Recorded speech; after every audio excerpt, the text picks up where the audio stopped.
children, our children, our children, and their children, their children, their children, so that they get lost their share.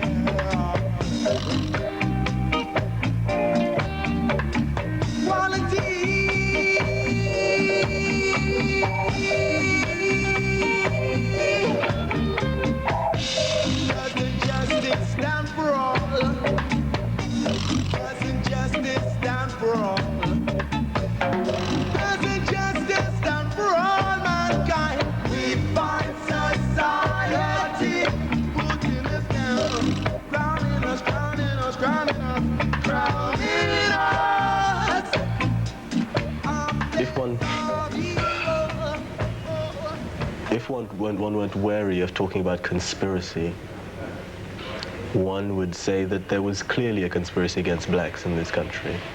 Because in all parts of this country that you look, you're looking at Brook Grove in London, or Brixton in London, or Moss Side in Manchester, or Handsworth in Birmingham.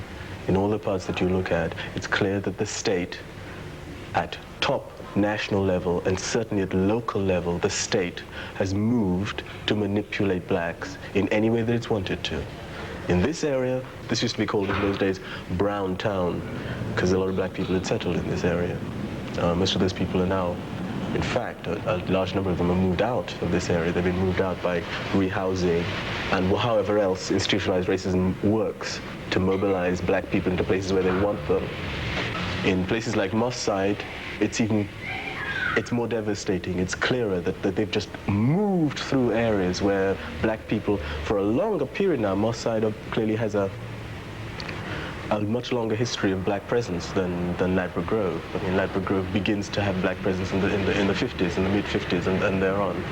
Moss Side has one that goes way, way back, certainly into the Second World War period. In 1945, as most people now know, there was actually a Pan-African Congress which was held there because there was a strong black community there. Now that community, in this more recent period of heavy racism in this society, has just been mown down, destroyed, completely destroyed, in a way viciously.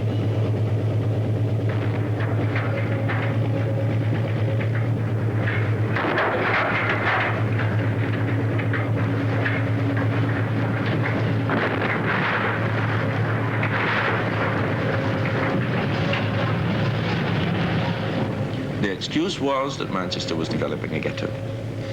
Ghettos, as had been seen from the American experience, were bad things because out of ghettos came riots and so on, and they were determined not to let it happen here.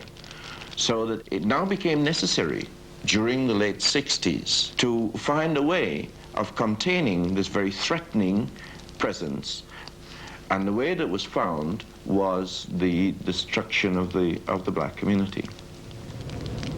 All along here there used to be black people's houses, Carter Street and Monton Street and so on. I mean, I was born around here, and it gets you very angry that you face it and say, well, you've got to go wherever they've got places for you. This is before they even consider anything else. It's not an ideal community, but it is a community where people know one another, and you don't want to move out. We've got a lot of old people, we've got a lot of black people in the area that feel very, very strongly about it. We, as a community, fought a long campaign to persuade the city council to refurbish these houses, to bring them up to an acceptable living standard. What happened was that they chose to bulldoze the lot.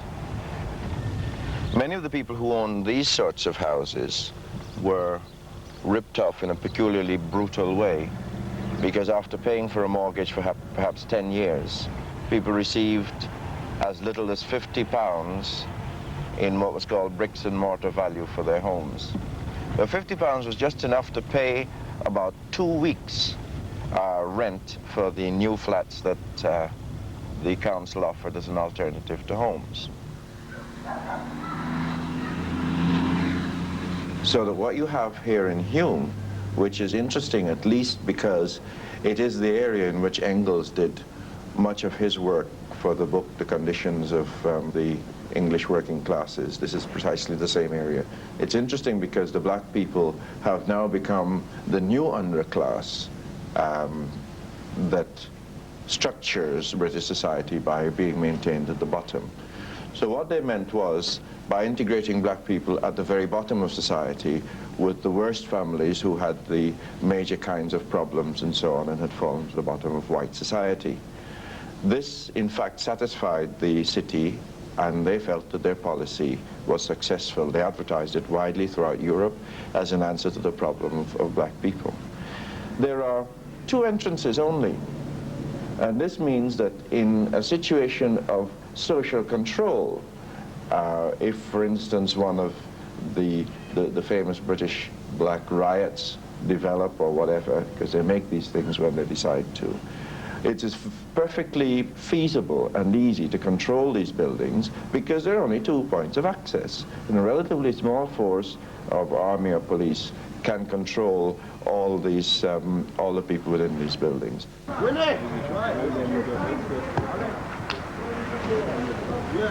No, that's wrong.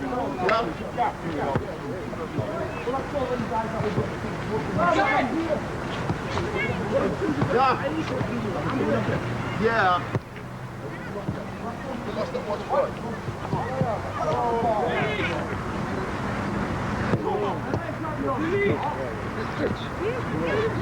I'm dead. Hold it. How much is the fine? Great. Huh? Oh, yeah. Nice. Good beer. Right, lad.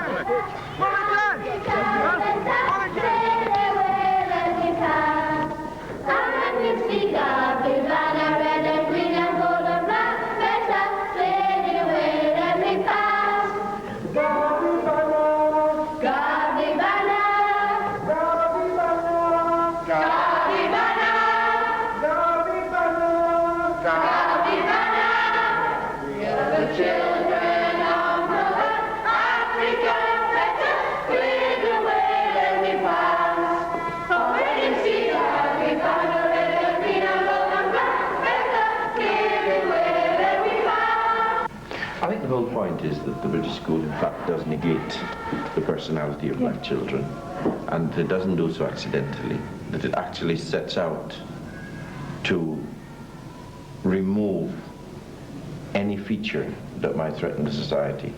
And of course, since the society has defined blackness as a threatening feature, what happens is a kind of deliberate attempt at inducing a psychosis in the child's mind, so that whatever it isn't black. And I think that one of the things that the Saturday school does is motivate children and engender the demand in the community for our children to have that right to be black, to understand and be proud of what they are. We are a community bookshop. Each year since we've been here, we've had sessions where we talk about culture, art, music, history, and we have had quite a lot of people coming from the black community, writers and journalists and artists and musicians coming here and giving the kids that which is lacking in the present school system at the moment. Is everybody ready? Yeah! Are we going to sing? Yeah!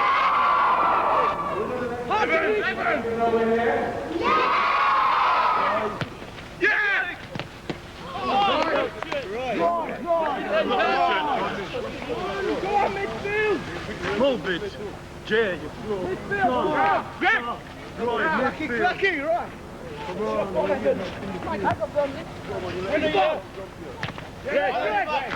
Greg, go.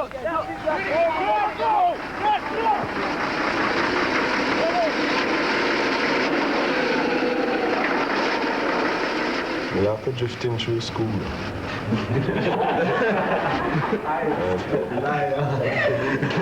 I say, well, what can we say that I say? Because, you know, it's like, get all these, you know, when you're in the system and like say, a curious officer come and say, well, you too can become a doctor. And there's a finger on the wall pointing at you and say, you can become a teacher. You can go in the army and all this kind of thing. So my mind was completely lost, really. You know, it's like, I was going through, you know, all the people coming to you and saying, you can do this and you can do that. So I did a few O-levels and then kind of something. You see, I left and, you know. He didn't know himself until he knew me. So you did well, that's it. Yeah. I mean, it's something that was sort of generated from school. They're saying, you're going to want a car, you're going to want a house, and you got to do this and you got to do that, and you want to earn a wage above a certain amount, and it's all drummed into you, you know. Time after time, you're going to need this and you're going to want that, you know, and so on. You're going to need a holiday at least once a year and all them things, you know, and you got to study, you know. And what they didn't tell you was that you're black, and we're going to stop you doing all this, you know. We're going to do our best to stop you getting all this, you know.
If we are simply here saying, okay, we understand all the problems and we're crying about it, then the man will come along and shift us. He'll shift us from here, he'll shift us from wherever we are, because we are on his land, we are on his premises. I'm saying that what we have to do is to hold land, create institutions, places that young people can move around. No, one of these, not post-debate, it's just the ordinary. No, that one's hard. No, this one's better. No, this one is the hardest. Look, there's Unity itself. Guess who's that? That's really good. Tony Seeley? Yeah. Who's that? Thing's brother, Delhi's brother. Who? Delhi's brother. Mark? Yeah.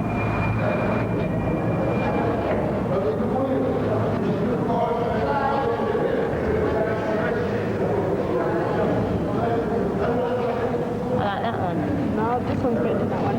This one. They got more to be put up, haven't they? Yeah. What the other side? That one's nice. How about that one?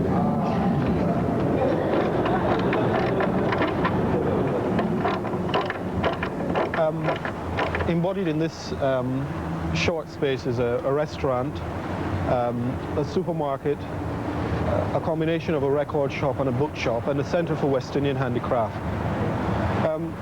The reason for this development is mainly to provide jobs, to establish some form of independence in this area, and to project in the area generally that young black people, because it will be young black people involved in this project here, can actually move in their community and do constructive work. We envisage that in the region of 30 jobs will come out of this particular scheme, and that is a fair amount in an area where you probably already know that the unemployment is very high. When you go for a job and you go in for an interview, you talk pretty on the phone to the guy. Then when you come through the door and he sort of sees your face, seeing that you're black, he's trying to hide his shop, but underneath on such and such, and then you're gone. You got no chance. Job centres and all that, they all try, you know what I mean? But it's nothing really. Don't get now. Lucky ones. Say like you have to be better than them to get the same privileges as them. So in the past 2 weeks, I've been down there every day, and every day I go in and just look at the same board, and I see the same jobs on it and everything. Just make me sick. I feel bad when I see them. Then when you're fed up without finding a job, and then you come out at night, the police are pressuring you. Every little thing you do, you can't even walk the street. They're picking you up, beat you up or something like that, and then you're up at court for something stupid.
We began to arrive in Britain in large numbers in the mid-1950s. The places we came from were stagnating economically after years of colonial exploitation. The Caribbean, India, Pakistan. We were waiting there, in a sense, like a massive pool of labor with a history of having to move in order to work.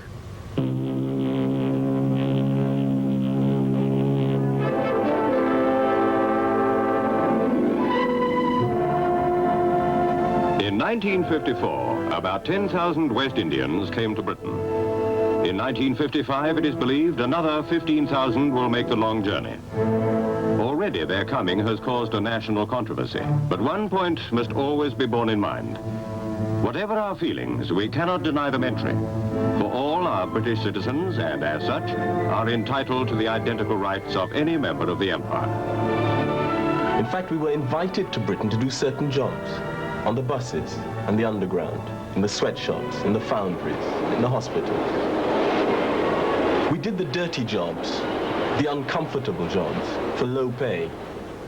And we met racism. The riots in Notting Hill Gate in 1958 were evidence of this. But more than that, the economy was going into deeper and deeper recession. Unemployment was rising. The working people were getting restive. Among other things, the state reached for the weapon of racism. And by 1962, the first in a series of immigration acts was passed. Now, from that point on, a new pattern was set in British politics. Again here, the ill feeling, of course, was spawned as a result of this act in which West Indians felt that they had now become second-class citizens. The open-door policy had been reversed. What is important to recognize now, it's not so much their feeling directed against the act as such, because they're responsible, the act is law, they're fighting to repeal it, but the consequences of the act, namely the fact that the population at large, because of the whole propaganda against the West Indians, regard them as second-class citizens, and they themselves, on the job, in virtually every sphere of life, find this difficulty since the Immigration Act in terms of discrimination, color bar housing, etc., etc. The issue of immigration and immigrants came to be used quite deliberately by the state, whipping up racism and confusing the working class. So that despite the fact that immigration has been effectively stopped, and despite the fact that we've proved our worth to the economy, we are still the target of a very mischievous and hypocritical debate about our presence here, our right to be here. The picture is not that of a province or corner of a country occupied by a distinct and growing population, though that would be perilous enough. The picture is of the occupation more and more intense of key areas, and it may be added of key functions, in the heartlands of the kingdom.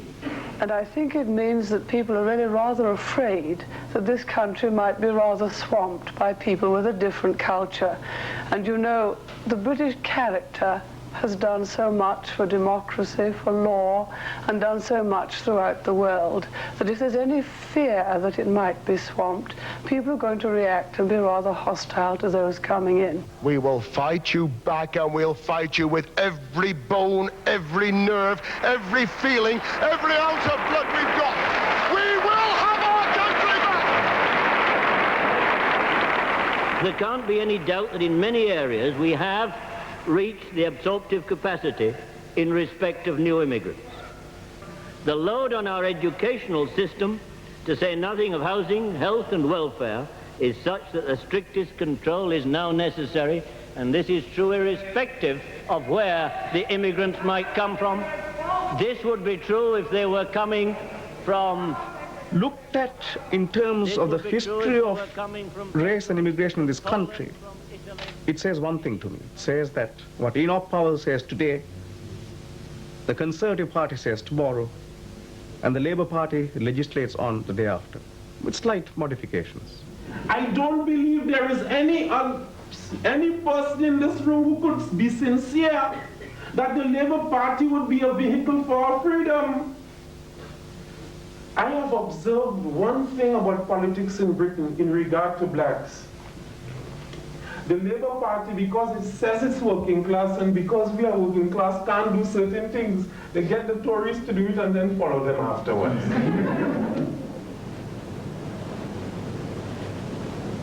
The political parties in Britain today are closing ranks not only against blacks, but against the entire working class.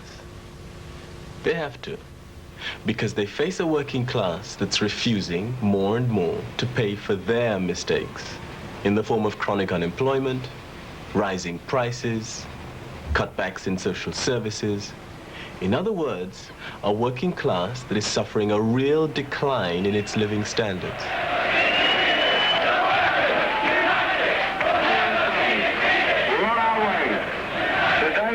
Afternoon. Factory after factory, post after post, mine after mine, pit after pit. At one level, the state has moved to control all forms of resistance. There's been state control of wages, limitations on the right to strike. At another level, we've seen politicians stepping up the use of racism to break up that resistance. Now, the crudest extension of this policy is seen in the rise of the fascist party, the National Front, which spreads racist ideas, suggesting that the 2 million Asians and Afro-Caribbeans who've worked here and are now settled here are responsible for the deepening crisis of the economy. In fact, blacks are under attack, not only as a part of the very bottom layer of the working class, because that's still where we are, massively represented after 20 to 25 years in this country. But we're also attacked in our communities. So it's not surprising, out of this dual oppression of class and race, that blacks are among the leading elements mobilizing in the working class against the government, against the state itself.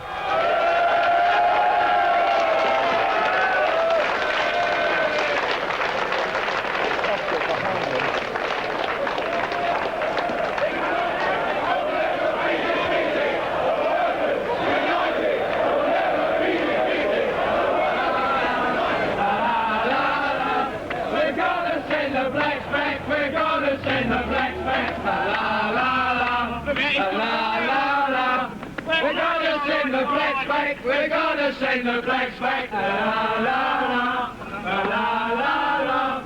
We're gonna shoot the race state. We're gonna shoot the race state. La la la, la la la. The race, the race. We're gonna get rid of the race. The race, the race. We're gonna get rid of the race. In the last year, the most serious of the attacks has been a firebombing and destruction of a bookshop on August the 10th. The bookshops obviously mean something to the National Front, the National Party, and the various fascist terrorists who are operating in the country at the present moment. And they're seeking to terrorize us out of existence. And we are saying they won't terrorize us out of existence. But we recognize the state has a certain responsibility and we must bring it to the attention. Because if we were to arrange self-defense groups here, you can rest assured that the police will be attacking us and not the fascists who will be attacking our bookshops. The National Front today throws bombs at black people's premises. They beat up black people, black young ladies on the street and so on. So they are harmful, but in a sense, they're not the major threat to black people. Any black youth on the street will tell you that the major threat for them for all their lives in this country has been represented by the police, the blues, the men in uniform on the beat, who humiliate them every day, who pick them up on sus, who take them out to the station, who beat them. They all have, you know, every 1 out of 4 black youths has a story to tell. David Olawale was a young Nigerian who came to this country with the intention of studying to become an engineer. He was kept out for some years of institutions of learning. He just couldn't get admission to an engineering college, partly because he was poor and couldn't pay, and therefore refusing to go into a factory, which was difficult enough, but he was unable to find work, and slowly deteriorated to a tramp bum. During the course of his last 5 years, in a famous trial of Sergeant Kitchen and Sergeant Elliker, it was revealed that an entire police force in the city of Leeds had picked David Olewale for the most terrible persecution. They picked him up at night, they beat him, they urinated on him. Finally they killed him, and they threw his body in the River Aire. Why, when a Jamaican or a West Indian is picked up, why should he be beaten in the police station? Yes. Why should he be beaten? Answer! Ladies and gentlemen, we ask one question. Ladies and gentlemen, we all know we get ourselves in a few difficulties times, a bit of problem with the law. If we do something, we've been picked up at the police station, charged, but why should we be beaten up? Ladies and gentlemen, hang on a bit, will you please quiet? Now we've got proof here. 2 weeks ago, one of our brothers was assaulted by a number of men in Wolverhampton. So he decided to defend himself by protecting himself by carrying an offensive weapon. The Bible tells you, harm no man or let no man harm you. He walked with a chopper. He was picked up by the police. His brother was there. While his brother was there, his brother said to him, get in the police car and come up the station. Another set of officers came and they grabbed him by the neck, punched him in the face, broke his nose in the car, and he was beaten up. Ladies and gentlemen, will you please stood there, men? This was his jacket, covered in blood. The police decided to take his clothes to wash it before he comes to court. Mr. Buck, here it is. Here it is. Here it is. This is proof. And he's still in jail, was remanded in custody. When he came up in court, he could hardly say, here is it, Mr. Buck. Here is it, ladies and gentlemen.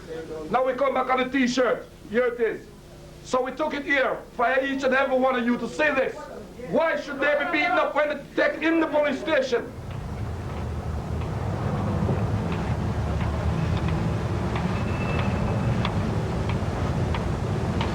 Myself and my friend met, and we came down Oxford Street primarily to see about a job that I'd applied for in Boots and to see a girl who worked in Selfridges.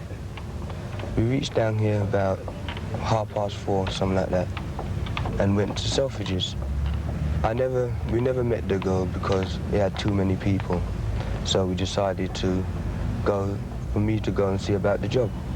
But before we went to see about the job, we went into C&A's to see about a coat for my friend to buy. When we came out of C&A's, I went to Boots to see about the job, and my friend went in Virgin Records on the corner to wait for me. After I'd seen about the job and came out and met him in Virgin Records, we came out of Virgin Records and turned the corner onto Edgware Road, where we saw my friend across the road at the bus stop. The traffic was too much, so we couldn't cross, so we just waved, said hello from across the road. We carried on walking down to Mr.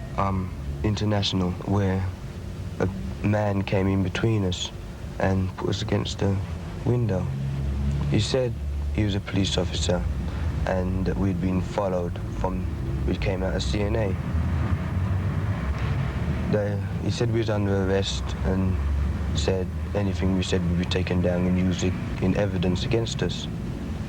A police car pulled up in the centre of the road when a uniformed officer came across and escorted us to the car.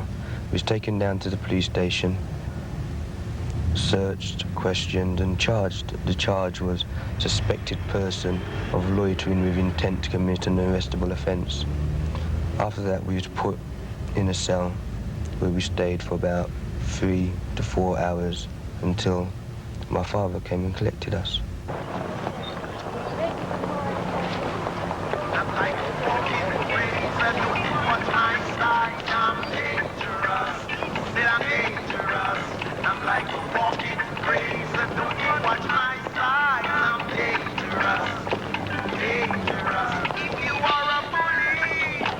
One of the most potent weapons that the police use against black youth is the charge of sus. That is, being a suspected person loitering with intent to commit a crime. And that's an offence which the police can pick someone up for if they think they're about to, not that they have, but are about to commit a crime. And the standard pieces of evidence used in practically all the cases I've ever heard of is, I saw the defendant wandering down bus queues dipping in ladies' handbags, or I saw the defendant trying car doors. It's something which tends to be used against youth, either because the police think that they ought to be at school and are not, or ought to be at work and are not. It is imperative from a general preventive point of view that any offender who is seen in such circumstances that he is a suspected person loitering with intent to commit this type of crime should be arrested before he does it rather than afterwards. And if you have got on occasions a number of arrests for suspicious persons, it is because that they are there in abundance at that particular time.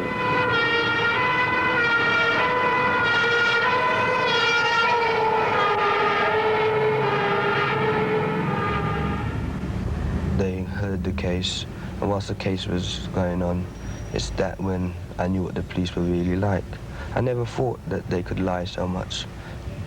All the time the case was going on, the magistrate, he just didn't seem interested. He looks like he was just reading something or something like that on his desk in front of him. And that's how it went. When it came to giving us the sentence, or finding us guilty or innocent, all he said was, I don't believe a police officer would come to court and commit perjury, which just shows that he was intending to find us guilty all the time, because anything the police say, he would just take it as law. It seems to me what the police have been doing, particularly in a whole series of incidents over the last few years, is launching an assault predominantly on black young people. Black young people whom the schools and the careers service, youth employment service within the schools have not persuaded to accept jobs which employers view as being the particular claim of black people. In other words, the situation in which a number of black immigrants from the Caribbean or Asia or wherever came to this country and accepted the worst jobs and continue to be largely at that level within the economy. That situation is not repeating itself because the children of those black people are refusing to accept those kinds of jobs. Now, it is at that level that they are in confrontation with the state and with the police as agents of the state. I want to see you go! As if you were pointing and punching. Got it? Right, up to the firing line and adjust your earmuffs. You are loaded in the holsters, remember? Draw weapon. Right, that's it. Now stop looking at the gun, look at the target. That's the one who wants to kill you. Are you ready on the firing line? The line is ready. Stand by. Now, down, charge! Grab me!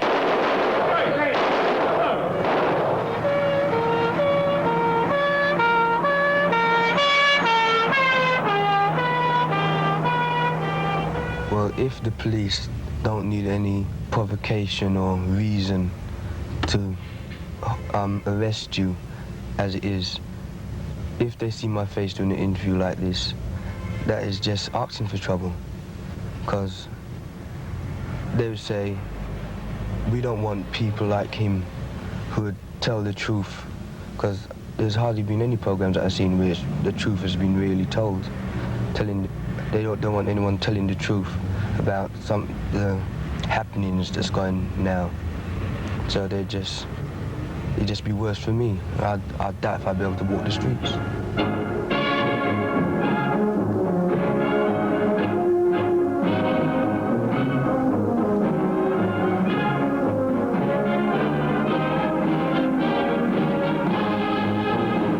very important elements in the police function in this country are, firstly, that we must never, in any circumstances, appear to be the tool of government or the tool of any political party.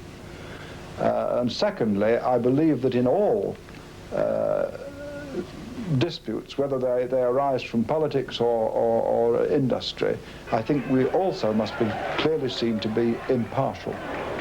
And as a policeman, I don't think that what we call crimes of violence, though they naturally give rise to a great deal of heart-searching and regret, I don't think that they are anything like as severe a threat to the maintenance of tranquility in this country as the tendency of people to use violence to achieve political or industrial ends. Now, as far as I'm concerned, as a policeman of many, many years of experience, that's the worst crime in the book.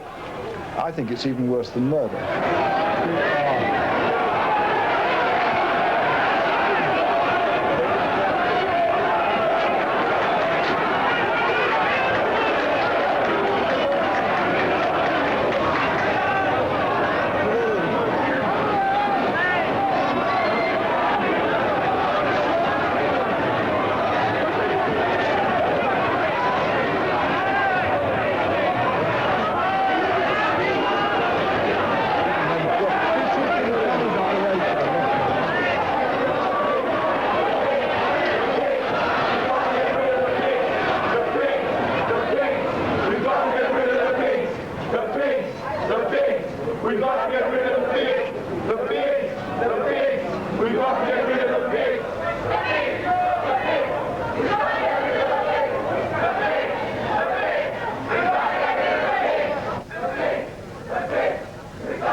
At one point, Britain was making 4 times as much profit out of one Caribbean island, which is sugar production, as it did out of all its trade with the rest of the world.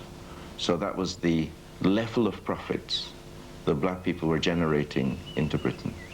And it was only at this level of super profit that allowed the period is called the period of primitive accumulation.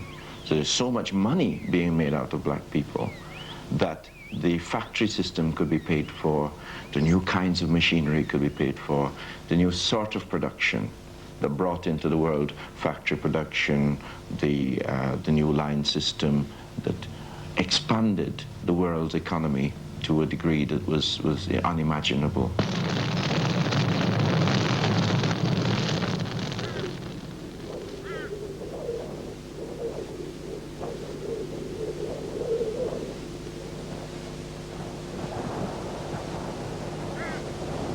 One of the things we have to remember about Britain today is that it's not so great anymore.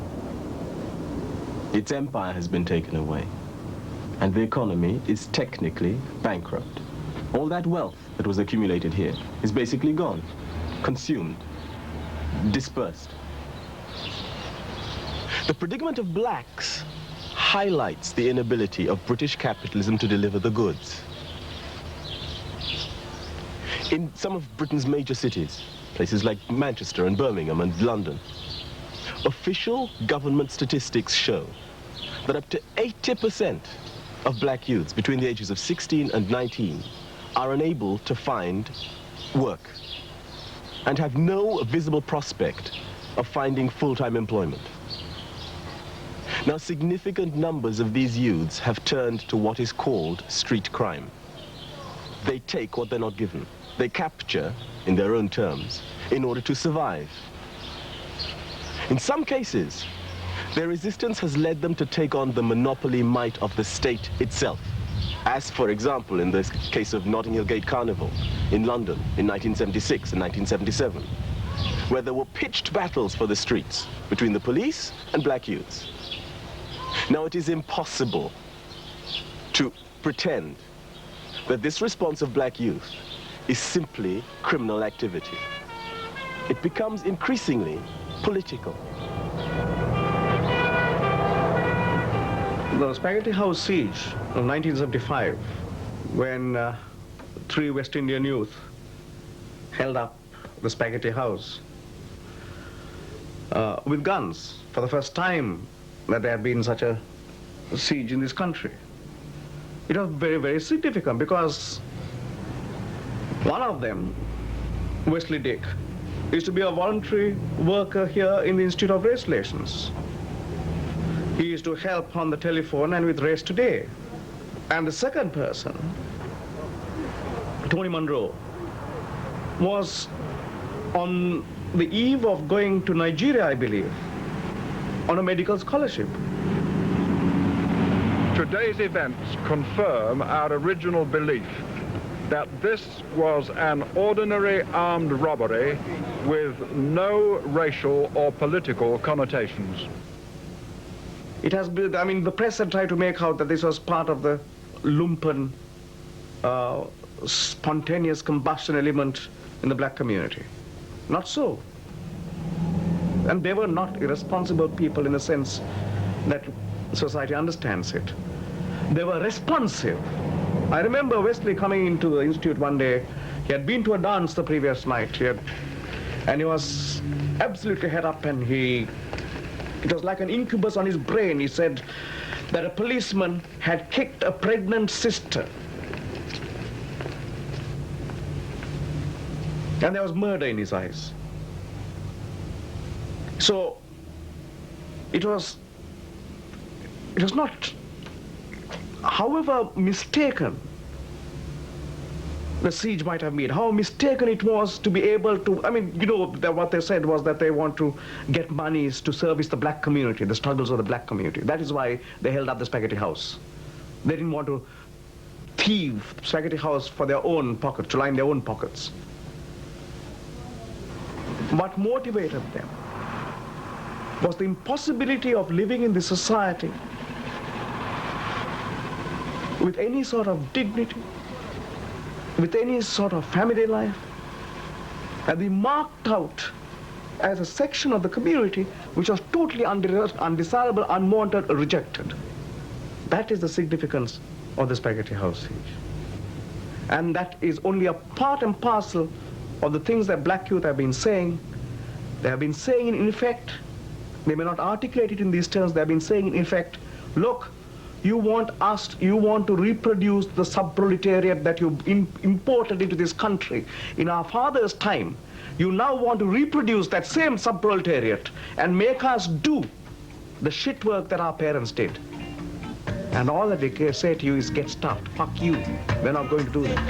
People love hard work.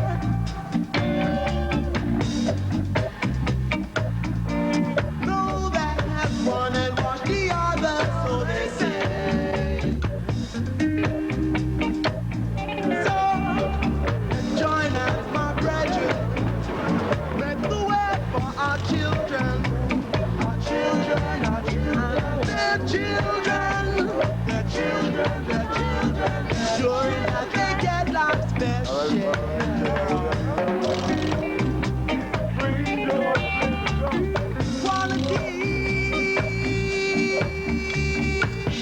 In the months before October 1977, 2 young girls, black girls, had been apprehended by security guards and police officers and maltreated on suspicion of shoplifting.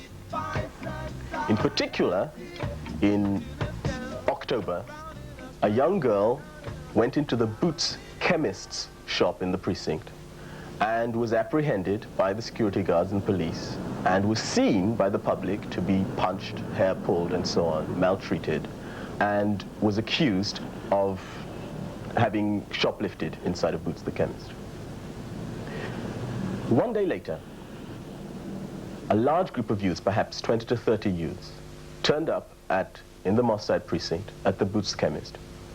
They posted a guard, and they went into the Boots chemist, and they wrecked the joint completely. They attacked the security guard and the cashier, and they split. It was what one local newspaper, black newspaper, Bradford Black newspaper, is called a military operation. Right here. Right. Over. John. Go on there. Alex, touch wide. Alex. All right, get organized now. King. Nelson. Greg. If a man robs 1,500 pounds, I say power to him. And if the police grab him, I move to defend. Right? To me, it's not a case of guilty or not guilty. Yeah? It's whether we win or whether we don't. Right? On this, the police made a cock-up. They ain't got no friggin' evidence. No evidence whatsoever. So we're going to fight it on that level. But in our hearts, we ain't fighting it because, well, Tony or Jeffrey innocent. Huh? We're fighting it because they're black, and they're black youths, and we know we engage in a war. Tony, Jeffrey, Franklin, and Mark, when he gets sentenced, are prisoners of war. Because we have to take. We're unemployed, we ain't got. A lot of rich people got. And when we take, then they send down the law and the police and say you shouldn't take and so forth. Well, we have to get them out. It ain't for anybody in this room thinking about whether they're guilty or whether they're not guilty. I say they go somewhere else and think about it. That isn't the question. The question is they got 3 black youths, 3 of you. That means you're 3 short. Yeah? And the question is we get them out. And it's also the question of mounting some pressure on the arse of the police. Because they're taking a whole heap of friggin' liberties with you. Like Mrs. Ramsey said, they don't come pick up she. They come pick up you. And why they pick up you? Why? 1, because you're black. 2, because you ain't conforming. You ain't behaving how they like you to behave. You ain't running after job. Yeah? I see a whole heap of you wearing your Tams. They don't like it. Because you're trying to make out like you're different. Right? And they don't like difference. And when a policeman step on one of your foot, you step back. They say you're too uppity. Yeah. You won't sit down and take it like they want you to take it. You won't stay in your place. Yeah? That's why they're gunning for you. And Mrs. Ramsey and Desna. Well, Mrs. Ramsey's unique. Well, no, wrong. She's not unique. But she's one of an older generation. And I would have liked more parents to be here tonight. Because they care. They care. They show it in a different way, but they care. And the question, if more and more you are not going to end up inside, is whether we can get some power, yeah, to get the pigs off our back. Our jailhouse! Our jailhouse! Our jailhouse! Our jailhouse! Our jailhouse! Our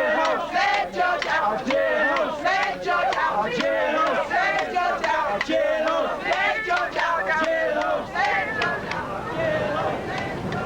The question of race has always been, right throughout the history of the last 400 years of the United Kingdom, a central political issue.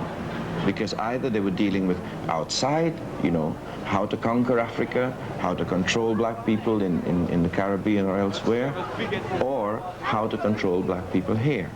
So that when we look through the history of Britain, we see major deportations starting as long ago as 1596 and 1601, when Queen Elizabeth signed orders deporting black people. This is before the establishment of the United States of America, which has gained a reputation of being the leader in racism in the modern world.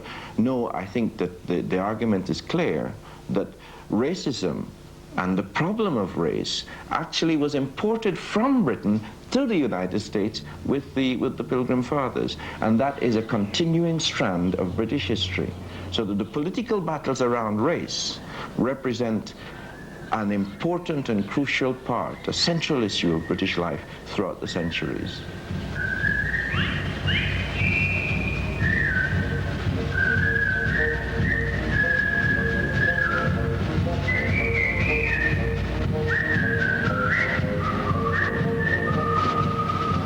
If you believe that it began with this lot, you know what you are likely to say? Margaret Thatcher is evil, so is Jim Callaghan, So is still in the Liberal Party and Kingsley Reid and John Tildell and those. And if we get some nice people, everything is going to be all right. I don't want you to believe that. That if we get some blacks and put them in the exact position where those are, everything is going to be all right. I don't want you to believe that. And the only way you could go beyond that is if you understand that what we're dealing with is a system of exploitation of which those are only the political organizers. And if you go back to recall your own history, you would have met them before. I am addressing this meeting in English. I never knew any other language. It means I've been around these people all my life. This is not the first time that we're in confrontation with them. This is not the first time that they're focusing on us. If I could add to that, I learned my politics in my mother's kitchen. The same woman who telling me to walk safely on the streets at night, not to go to those kind of places and mix with those kind of people, was the same woman who in her inspired moments telling me how she was burning cane fields in the 1940s against them.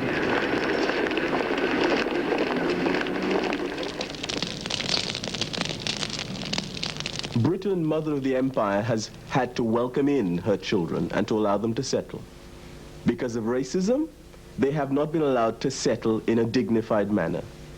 And because the blacks have refused to accept indignity and victimage, Britain is stuck with a rebellious black presence in its centers.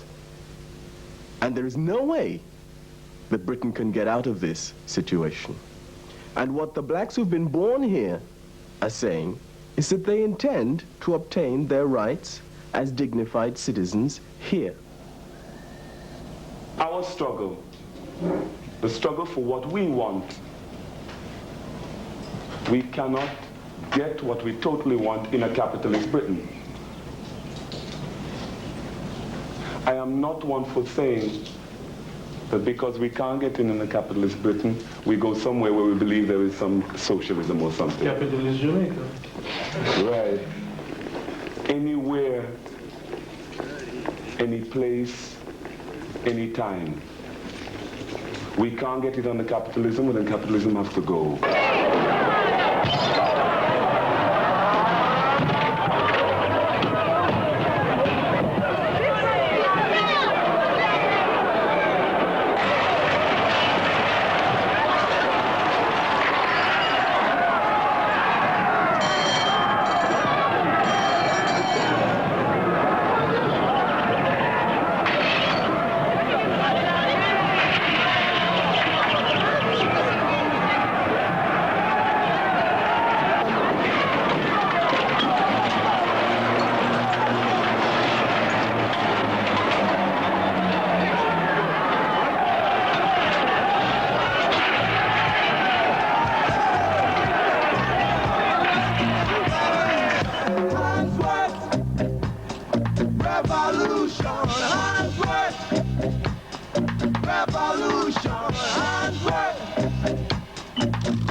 Revolution.